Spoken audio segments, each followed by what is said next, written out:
네, 전략 함께 알아보는 스페셜 원 시간인데요. 오늘부터는 다시 함께 해주실 토마토 투자클럽의 김민준 전문가님 웹캠으로 연결합니다. 전문가님 안녕하세요. 네, 안녕하십니까. 김민준입니다. 네, 전문가님 오늘 또 FOMC 뒤 그러니까 또 국내 시장의 휴장 다음 일이어가지고 일단 시장에 대한 분위기 해석이 좀 필요할 것 같습니다. 한 줄 평은 어떻게 보실까요? 네, 오랜만에 인사를 드리는데, 오전 한 줄 평은 실적, 그리고 모멘텀, 삼고시대의 대결 구도, 이렇게 적었습니다. 네, 오늘의 한 줄 평이 좀 의미심장한 것 같은데요. 여기에 대한 자세한 해석을 좀 들어보겠습니다. 종목별로 가야 될지 시장에 대한 전략 알려주시죠. 네, 저도 잠시 자리를 비웠는데, 정말로 교육을 잘 받고요. 주식에 대해서 다시 한번 생각해 보게 됐는데, 오전 한 줄 평이 굉장히 시사하는 바가 우리 시청자분들 큽니다. 우선 한 줄 평 해석을 해드리고, FOMC 짤막하게 스탠스 분석을 좀 하도록 하겠습니다. 오늘 시장이 좀 움직이는 방향성을 좀 보게 되면 우선 나스닥 차트 모습 좀 보시죠. 우리가 시장 잘 올라가다가 결국은 이제 FOMC를 앞두고 관망세가 좀 퍼지면서 이틀 동안 좀 장대 음봉이 나왔어요. 이것까지는 다 예측 시나리오인데 앞으로 지금 FOMC 내용이 어떻게 해석될 것이냐. 그리고 글로벌 변수와 대외 변수, 매크로 변수에 맞춰서 우리가 바텀으로 어떤 접근 전략을 가져갈 것이냐. 이게 핵심이거든요. 그러면 오늘 시장에서는 어느 정도 화답을 해준 것 같습니다. 결국은 실적 중심으로 좀 갈 거냐. 시가총액이 좀 무겁지만, 공대인가 좀 무겁지만 안정감을 가미해서 갈 거냐. 아니면 오늘 반도체 유리기판 이런 종목들 좀 가요. 결국은 유리기판들이 아직 실적이 나오고 있는 쪽은 절대 아닙니다. 상용화가 아직 되지 않았기 때문에 모멘텀적인 좀 접근을 할 것이냐. 아니면 지금 이제 고환율, 고금리, 고물가 3고 시대입니다. 이 3고 시대에 좀 맞춰서 연준의 스탠스를 매파적으로 좀 분석하고 내가 리스크 관리를 좀 해갈 것이냐. 결정을 하셔야 될 것 같고, 이 대결 구도 양상은 곳곳에서 나타나고 있습니다. 특히나 이 3고 시대에 맞춤 전략으로 오늘 또 밸류 프로그램에 대한 기대감, 이제 밸류 프로그램은 여러분들 골든타임이 다가와요. 이 부분에 관한 것도 분명히 손보사를 필두로 또 반영이 되고 있습니다. 정하셔야 되겠죠. 저는 우선 3고 시대에 맞춰서 밸류 프로그램을 크게 보고 있지는 않고요. 그때도 말씀드렸지만 포트폴리오를 성장주 중심 위주로 베팅을 좀 했고, 비율은 8대2 정도 배치했습니다. 소외주를 단지 배치했지만 소외주가 아시다시피 밸류 프로그램을 배치하지는 않았습니다. 그리고 이제 실적 기반 위로 좀 위주로 짰지만 80% 정도 중에 실적 기반이 한 40%, 모멘텀 접근을 40% 정도로 뒀고요. 제가 정답은 아닙니다. 우리 시청자분들은 여러분들의 생각과 비교를 해서 김민준 전문가는 저렇게 생각하고 있구나. 이런 접근법이 저는 맞다고 좀 판단하고 있고, 그러면 좀 넘어가 보겠습니다. 자, 오늘 야간 선물은 좀 강세로 가요. 결국은 FOMC에 따른 해석이 중요할 것 같고, 오늘 홍콩 항생지수가 불을 뿜습니다. 이 부분에 관해서는 딱 한 문장으로 계속 정리해드렸습니다. 양의 이후에 중국의 의지, 시진핑의 의지는 저는 내수 경기 부양이라는 단어는 쓰지 않고요. 증시 부양에 대한 의지가 확고하다. 이번에도 금리 동결했지만 지준율 또 인하했습니다. 지금 미국도 비슷한 흐름이에요. 오늘 오전에는 독특하게 경제방송들을 다 챙겨봤습니다. 6군데 정도 되죠. 이토마토도 물론 다 챙겨봤고요. 그런데 이 연준의 스탠스에 대한 해석이 리스펙은 합니다만은 좀 다른 것 같고요. 우선은 어제 나왔던 내용을 좀 보게 되면 분명히 중립적인 스탠스였습니다. 시장의 해석과 투심은 비둘기적인 것 같아요. 우선 가장 싫어하는 불확실성, 불안 요소는 좀 제거되었다. 이렇게 정해놓고요. 단지 불확실성은 좀 제거되었고 불안 요소는 없어졌지만 시사하는 바가 양쪽으로 음과 양이 다 있습니다. 우선 좋은 쪽부터 금리 인상은 없다. 확인 사살 됐고요. 제롬파월 의장이 이야기했기 때문에 이 부분은 시사하는 바가 있죠. 그리고 독특하게 미국 경기에 대한 언급을 했습니다. 이 부분은 굉장히 중요한 부분입니다. 지금까지 미국 경기에 대한 의견들이 모두 각양각색이었었는데 가장 중심을 잡아줘야 될 연준도 의견이 분분했죠. 골디락스, 스태그플레이션, 소프트 랜딩 등등 이야기가 많았고 최근에 시장에서는 스태그플레이션 아니냐. 보여지는 것만큼 미국의 경기가 좋지 않지 않느냐. 저 또한 그렇게 계속 이야기하고 있고 저는 지금 그렇게 생각하고 있습니다. 그런데 이제 제롬 파월 의장은 어제 나와서 스태그플레이션 또한 아니다. 이렇게 일단락을 좀 지어줬고요. 이제 이거를 이제 대중공개 자료로 이렇게 이야기했는데 여기서 이제 하나 더 나아갔죠. 단지 금리 인하 시기는 언제인지 말할 수 없다. 결국은 고금리를 좀 더 오래 유지해야 되겠다 이런 거고요. 그러면 여기에 대한 이제 해석을 내려야 됩니다. 어떠한 해석이냐? 저는 이렇게 보고 있습니다. 금리 인하의 연기죠. 네. 결국은 계속 제가 말씀드려왔던 고금리에서 금리 인하의 시기에 대한 것은 연준의 마지막 패로 계속 감출 것이다. 이렇게 보고 있고요. 단지 이 부분에 대해서 금리 인하에 대해서 철회시키지는 않았죠. 그러면 이렇게 미국의 경기가 제롬 파월 의장의 말대로 스태그플레이션이 아니고 뜨거운데 그거에 대한 근거로 데이터와 지표를 대고 있지만 사실은 금리 인하를 철회하지 않았다는 것은 어딘가에 균열 구도가 있다는 거죠. 너무 매크로 변수에 대한 분석이 길어지면 안 되기 때문에 간편하게 두 가지 이야기만 드리겠습니다. 우선 제가 자리를 비우는 동안 4월 28일이죠. 다시 은행 또 파산 사태가 있었어요. 여러분들 좀 참고를 하셔야 될 것 같고 그 다음에 두 번째로 조금 먼저 있었던 일이지만 GDP를 이렇게 먹이사슬 맨 꼭대기에 놓게 되면 PC도 있고요. CPI도 있고요. PPI도 있고요. ISM PMI도 있고요. 등등 많습니다. 이거 외에도. 단지 이런 시냇물의 줄기들이 GDP로 올라가지 않습니까? 이 GDP가 어땠죠? 생각보다 좋지 않았다는 것은 시사하는 바가 큰 것 같습니다. 그러면 어찌됐건 좋은 쪽이 악재적으로 불확실성 제거됐고 금리 인상은 좀 물 건너간 것 같고요. 앞으로도 계속 데이터나 지표는 보겠다는 거지만 사실상 연준은 패착을 좀 인정했다. 정치적 입장에서 보면 미 대선 전까지 아무것도 하고 싶지 않을 것 같고요. 제롬 파월 의장은 결국은 명분이 부여야 돼야 될 것 같습니다. 그 명분은 연준이 원하는 데이터와 지표가 심하게 삐걱거림 현상이 있어야지만 다시 금리 인하에 기대는 해봐야 될 것 같습니다. 그러면 지금 이러한 측면에서 고금리 상태를 조금 오래 유지할 수 있는 이런 상태에서 좀 어정쩡하죠. 과연 나는 어디를 이제 공략할 것인가? 오늘의 데일리로 분석을 해보면 될 것 같습니다. 우선 코스피 모습입니다. 지금 2690선에 이제 도달을 좀 했는데요. 결국은 주가의 일정 부분 선반영되었다는 것 또한 사실인 것 같고 연준의 스탠스가 좀 나오면서 불확실성은 제거되었다는 것 또한 사실인 것 같고 어닝 시즌이기 때문에 실적에 따른 방향성 내지는 커플링도 이루어지고 있습니다만은 모멘텀이나 그리고 어떤 기대감 여러 가지가 있을 수 있습니다. 섹터 내 유리 기판이라든지 또 지금 일론 머스크가 계속적으로 주장하는 자율주행 쪽이라든지 또 우리가 시장에 나와 있는 골든타임이 다가오고 있는 밸류 프로그램이라든지 이런 부분들이 지수 상승을 좀 이끌고 있고요. 그리고 어찌됐건 연준이 가장 중요한 게 있습니다. 10년물 국채를 좀 보시죠.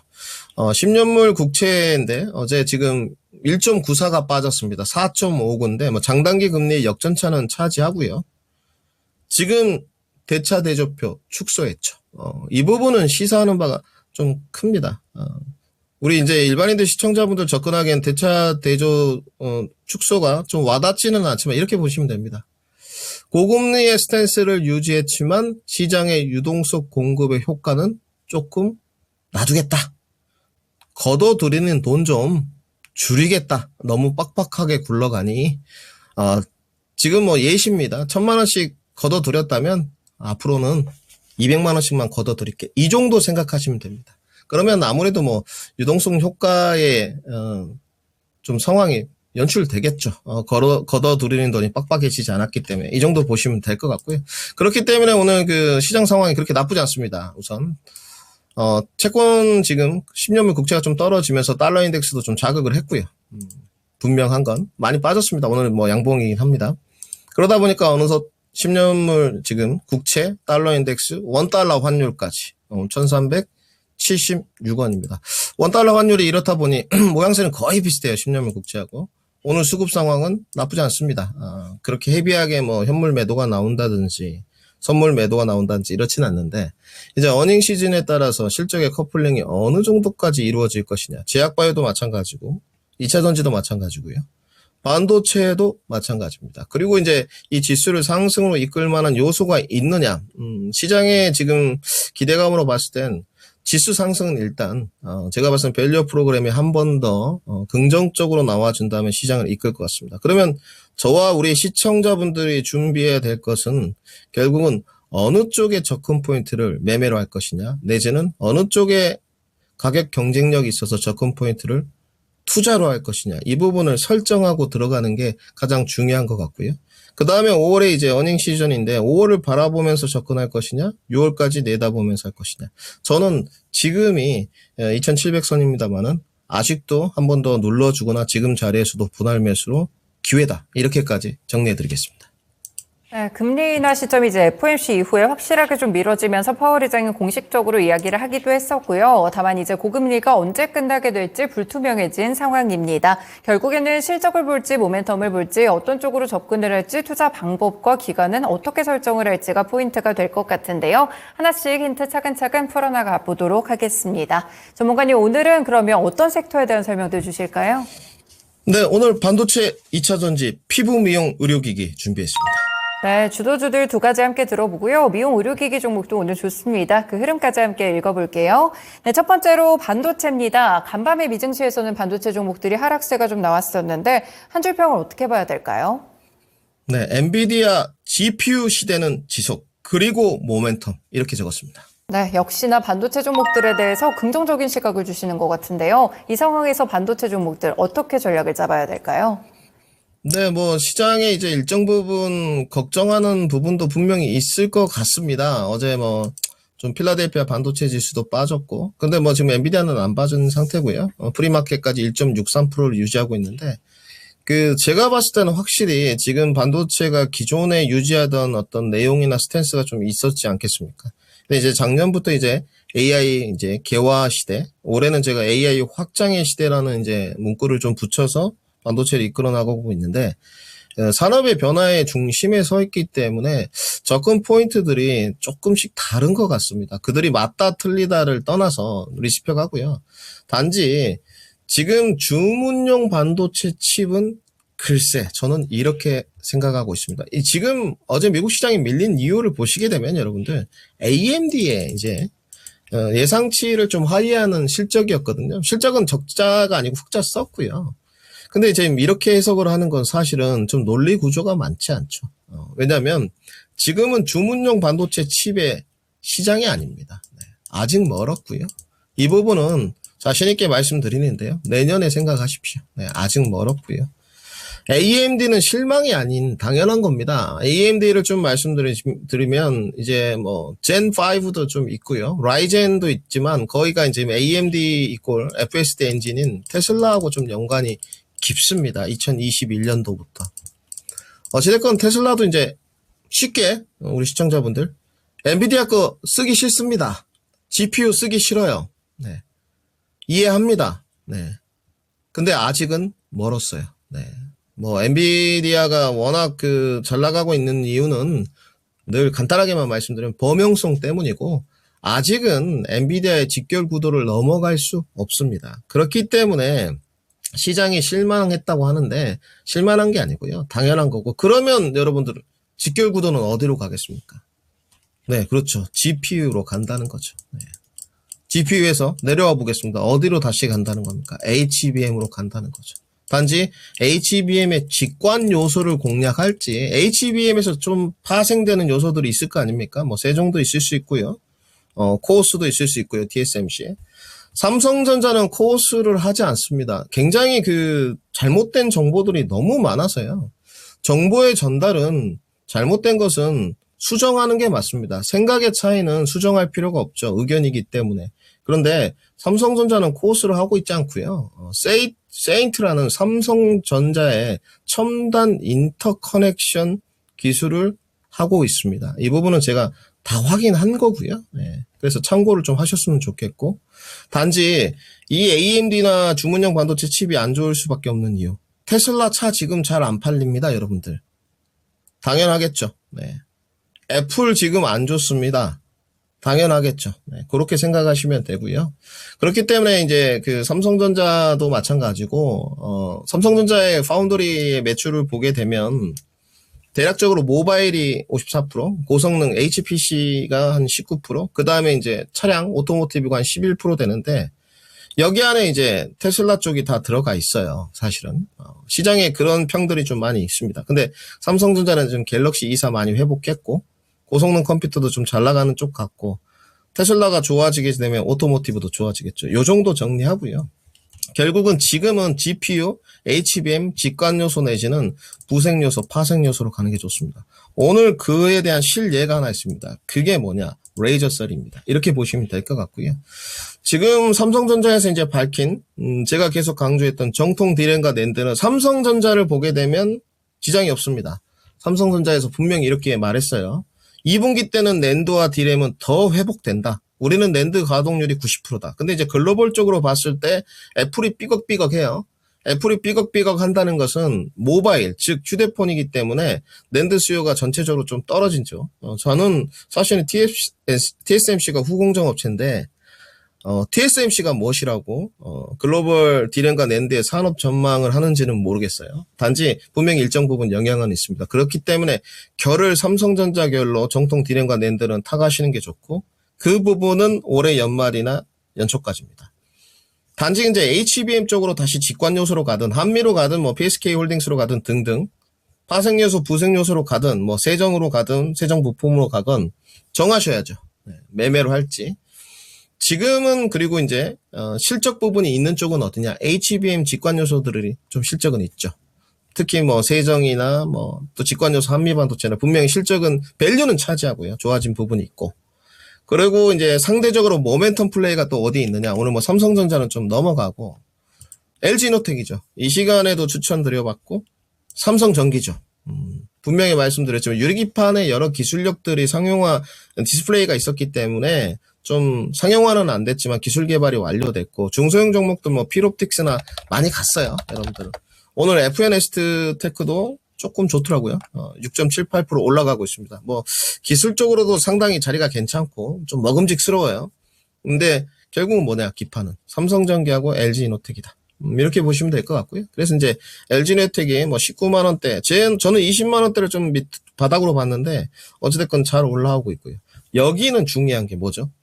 모멘텀이죠. 참고로 하셔야 될 것 같고 유리기판, 발열 이런 쪽은 아직 모멘텀인 것 같고요. 뭐 GST, KN솔 등등 HBM의 직관 요소들은 실적인 것 같고요. 그러면 여러분들 또 삼성전기 있고 LG노텍이 있고 뭐 삼성전자 있고요, 하이닉스 있고 필옵틱스 있고요, 뭐 KNJ 있고요, FNS테크 있고요, 한미반도체 있고요. 많습니다. 왜 이렇게 정확하게 말하냐? 대형주 할지 중소형주 할지 선별화하시고요. 접근 포인트 매매할지 투자할지 구분하십시오. 반도체는 여기까지 정리하겠습니다. 네, 반도체 종목들에 대한 해석 들어봤습니다. HBM이나 GPU 혹은 그 라인을 따라서 반도체 전략을 수립해 보셔도 좋을 것 같고요. 혹은 모멘텀 쪽을 바라봐 주셔도 좋을 것 같은데 다만 종목 사이즈라든지 접근 포인트 어떻게 접근해서 어떻게 수익을 낼지는 명확하게 정하실 필요가 있을 것 같습니다. 네, 두 번째로 2차전지도 들어볼게요. 2차전지 한 줄 평은 어떻게 주실까요, 전문가님? 실적이 좋은 쪽은 상승, 안 좋은 쪽은 하방 확보만 이렇게 적었습니다. 네, 2차전지 종목들에 대한 투자 핵심이 좀 들어있는 한 줄평이었는데요. 확실히 주가 흐름을 보시면은 이 실적과 관련된 이후 흐름들이 좀 이해가 되실 것 같아요. 삼성 SDI 저희가 또 이 시간에 대표적으로 해드리기도 했었는데 2차전지에 대한 전략은 어떻게 짜볼까요? 네, 거의 이제 가장 좀 뭐 의견이 많이 반영되죠. 전문가이다 보니까 그 섹터를 바라보고 우호적으로 보는 파트들이 좀 있을 것 같은데요.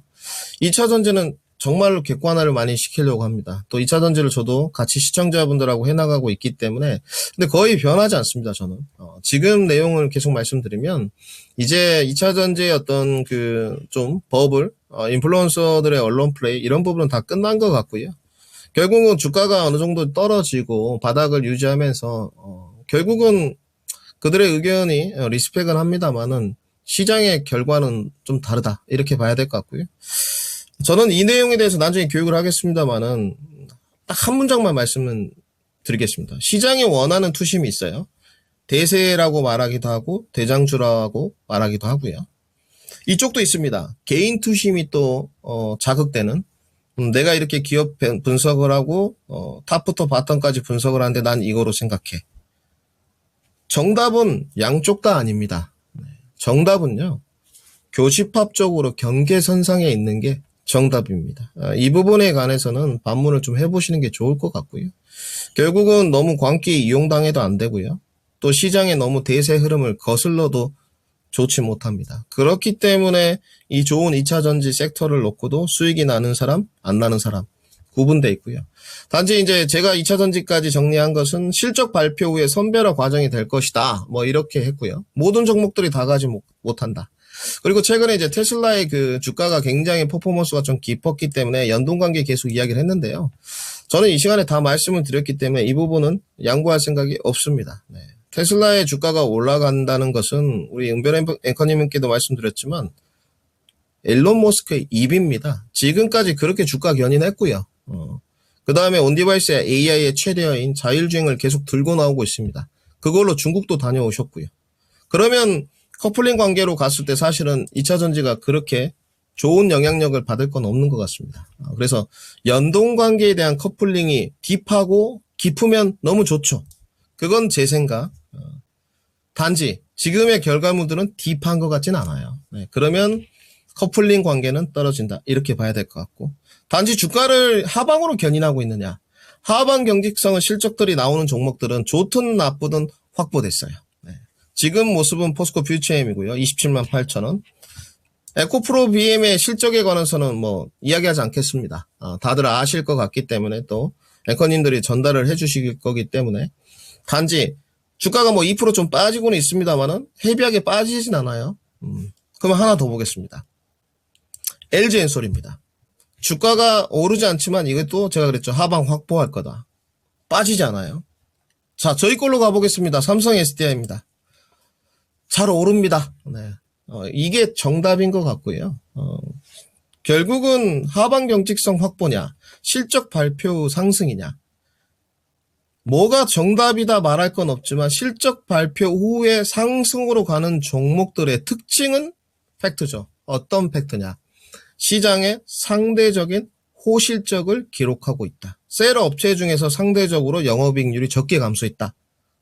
이거는 팩트인 것 같습니다. 그러면 셀부터 소재, 2차전지 장비까지 모두 다 이러한 적용 요소를 받게 될 겁니다. 결국은 2차전지 안에서는 전년 동기 기준으로 상대적인 호실적 내지는 아니면 흑자가 더 도드라지게 올라가는 기업들은 탄탄한 하방이 아니고요. 눌림목의 상승 속도 또한 빨라질 겁니다. 그래서 이것을 구분 짓는 일이 가장 맞을 것 같고 SDI는 셀 업체 중에서는 가장 앞서 나가지 않을까 계속 말씀드리고요. 저희 평균 단가가 20%에 이제 42만 원 정도인데 계속 홀딩 사인 드리도록 하겠습니다. 2차전지 종목들을 실적 이후에 이 방향성을 좀 살펴보시면요. 확실히 좀 선방하는 종목들, 업황이 좋지는 않아도 그 가운데서 호실적을 내는 종목들이 탄탄하게 이미 바닥을 다진 채로 실적 발표 이후에 올라가는 모습들을 기록하고 있습니다. 그렇기 때문에 2차전지에서 선별적인 전략이 상당히 필요하다라고 보실 수가 있겠고요. 이 하방 경직성을 확보하는 종목인지 실적 발표 이후에 상승하는 종목인지 어떤 종목을 고르는지에 따라서 수익률 게임이 달라질 수 있으니까요. 이 시간에 드리는 힌트 잘 참고해 보시길 바라겠습니다. 네, 마지막으로 피부 미용 섹터 보겠습니다. 오늘도 좀 잘 가고 있는 모습들인데요. 이 섹터는 어떻게 한 줄 평 보실까요? 네, 그래 소외주 탑은 너구나 이렇게 적었습니다. 네, 확실히 뭐 주도주를 제외하고는 피부 미용 종목들 정말 호실적에 어떻게 보면 한 가지의 좀 사인이 아닐까, 좀 그런 심볼이 아닐까 이런 생각이 듭니다. 피부 미용 섹터에 대한 전략도 알려주시죠. 네, 지금 이제 뭐 소외주 사실 공략하고 싶은 게 많죠. 오늘 뭐 신재생도 좀 가는 것 같고, 이제 전력 수요인데, 결국은 피부무용 쪽은 지금 확실히 계절적인 요인도 좀 타는 것 같고요. 가장 좋은 게 이제 내수 시장에 국한되지 않고 글로벌 영향력 확대를 해가고 있다는 거. 그 다음에 이제 뭐니 해도 영업이익률인 것 같습니다. 영업이익도 중요하지만 영업이익률들이 너무 좋고, 이제 시대가 좀 바뀌었죠. 집에 여성분들 다 거의 피부미용 의료기기들 간이로도 좀 있고 그 다음에 나의 외모에 대한 투자 피부과 가서 굉장히 비쌉니다 여러분들 막 150만 원 200만 원 이렇거든요. 그거에 대한 대가 지불에 대해서 머뭇거리지 않는다는 거죠. 그러면 돌아와서 피부미용은 이제 호실적이 근간이 된다. 그리고 2분기도 호실적 나올 거냐? 지속된다. 글로벌 진출 확대될 거냐? 확대된다. 그리고 더불어서 강달러도 한몫하고 있다. 이렇게 보시면 될 것 같고요. 지금의 모습은 이제 원택이고요. 영업이익률 30%짜리고요. 오늘 또 두 자릿수의 상승을 가고 있는 제이시스 메디컬. 뭐 눌림목을 주는 그 바텀의 시황적 요소는 뭐 좀 지저분했습니다만은 눌림목 뒤에 반등. 그리고 이제 하이로닉. 그리고 대장주입니다. 클래시스. 다들 뭐 눌림목 뒤에 이겨내는 모습이고요. 앞으로도 저는 뭐 소해주 쪽에서는 해치 전략으로 대안은 계속 된다. 그래서 계속 홀딩 의견 드리도록 하겠습니다. 네, 피부 미용 섹터 소외주들 가운데 좋게 또 보시는데요. 그러면 이쪽 해지로 괜찮은데 비중을 어느 정도 실으면 좋을까요, 전문가님? 네, 뭐 제가 정답은 아닙니다만은 저는 지금 성장주를 80% 정도로 배치를 좀 했고요. 소외주 쪽에서 지금 신재생 에너지 파트, 뭐 원전과 피부 미용을 한 20% 정도 배치시켰다는 것을 말씀드리겠습니다. 네, 전문가님 말씀에서 조금 더 힌트를 얻어보시면 좋을 것 같네요. 이렇게 세 가지 섹터에 대한 설명들 함께 들어봤습니다. 오늘장 관심 종목 있을까요, 전문가님? 네, 레이저셀 준비했습니다. 네, 조금 전에 단독 보도가 좀 나오면서 인텔과 또 이제 하나의 또 공급 소식이 좀 나오게 되면서 관련해서 LC본더 쪽으로 상한가에 도달하고 있는 기업인데요. 여기서 또 관심 종목으로 주시네요. 어떻게 봐야 될까요? 네, 사실은 이건 핵심 종목이었고요. 28일날 그 강연 방송을 했었는데 추천 종목이었습니다. 네, 그런데 이제 좀 설명이 필요할 것 같아서요. 그 오해하시는 분들이 많은데 오늘 기사 내용이 좀 나와서 말씀을 더 드려야 할 것 같은데 삼성전자는 TC본더를 안 하고 있지 않습니다. 받고 있는데요. 수율이 좋지 않고요. 그 다음에 삼성전자의 기본 틀은 하이브리드 본더로 가겠다는 쪽인데 이 LC본더도 대안을 좀 찾는 것 같고요. 그리고 이제 LC본더에 관해서 사실은 레이저셀은 TSMC의 공급 이력이 있습니다. 뉴스에서는 안 나왔던데 단지 지금의 이제 고객사들은 밝혀지지 않았지만 이 수율 부분에 관해서는 앞서 나간다 떨어진다는 그 말씀드릴 수 없을 것 같아요. 단지 지금 한미반도체가 TC본더입니다. 네, 알고 계시고요. 그리고 지금 레이저셀이 LC본더입니다. 방식은 틀립니다. 이제 시청자분들이 이제 판단하셔야 돼요. 한미반도체의 TC본더는 열압착 방식이고요. 적층을 해가지고 하나하나. 그 다음에 LC본더는 레이저를 쏘는 구도입니다. 그러면 수율이 어느 쪽이 더 나을 건지는 여러분들 판단의 몫이고 기사는 거기까지만 나와 있었고 저는 알고 있었던 내용이고요. 단지 이 LC본더가 앞으로도 대안은 될 수 있을 것이냐 가능하다고 보여집니다. 네. 단지 이제 한미반도체처럼 그 위치가 조금 더 소셜 포지션이 높은 기업은 아니에요. 이 부분은 좀 참고를 하셔야 될 것 같고요. 그리고 만약에 이제 이 부분이 다른 고객사에서 TC본드의 대항마로 계속적으로 수요가 늘어나게 된다면 지금의 주가는 훨씬 낮은 단계다. 이렇게 봐야 될 것 같고 분명한 건 모멘텀 구간이라는 것은 정리해 드리겠습니다. 1차 목표가 제시하고요. 15,000원 제시토록 하고요. 손절가가 중요한데 사실은 지금 상한가에 직행을 해서 사실은 뭐 걸어 놓으실 수도 있고 내일 어느 정도 눌림목에서 출발하는지에 따라서 잡는 방법이 좀 달라지기 때문에 시청자분들의 유연성이 좀 필요할 것 같습니다. 손절가는 따로 제시 않도록 하겠습니다. 네, 오늘 레이저셀 모멘텀 플레이 나오게 되면서 LC본더로 주목을 받고 있는 기업입니다. 1차 목표가 15,000원이라는 점까지 함께 안내해 드립니다. 네, 전문가님 그리고 목요일마다 또 공개 방송 진행하시죠? 네, 지난주에 좀 쉬었습니다. 근데 지금 이제 가장 중요한 건 저와 시청자분들의 길을 가는 게 가장 중요할 것 같고요. 저는 차트리스트는 아닙니다. 참고하시고. 그래서 FOMC에 지금 끝난 이후에 스탠스 분석을 하고 그 스탠스 분석을 한 다음에 어느 섹터로 공략을 하는 게 제가 정답은 아닙니다만 좀 좋을지에 대해서 커뮤니케이션을 오늘 8시에 한번 해보도록 하겠습니다.